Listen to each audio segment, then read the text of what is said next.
बहुत खुशी के बात आया है कि अथर गांव में भगवान के कीर्तन भजन इस सब कोई के मौका ना मिलेगा कि भगवान के भजन सुनने के ठोका दिया। आई सबसे पहले जे भी काका चाचा भाई बंधु बा सबसे गोड़ छूट हो लगा तनी छोटू बाबा के आशीर्वाद दे देवा सब तनी ताली बजा के मार आशीर्वाद दे देवा। अजय कार होके के चाहिए तबे निक लागेला कलाकार के मन में खुशी होला बा।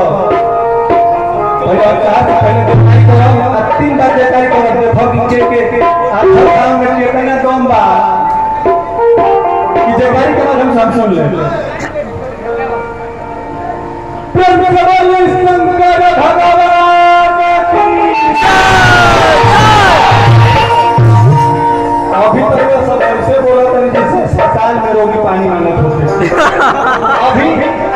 अभी और लोग करके बोले प्रेम से बोलो बजरंग बली की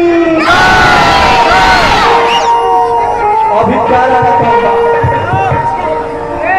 प्रेम से बोलो दुर्गा मैया की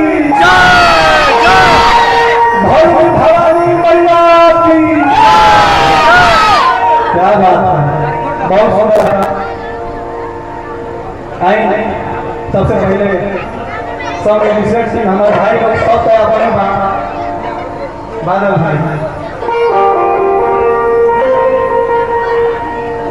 कहे हमें का कोनो भी सुविचार करना तो पहले मैंने जी बोले लगा आदरणीय हमारे गुरु विनय भैया आई भाई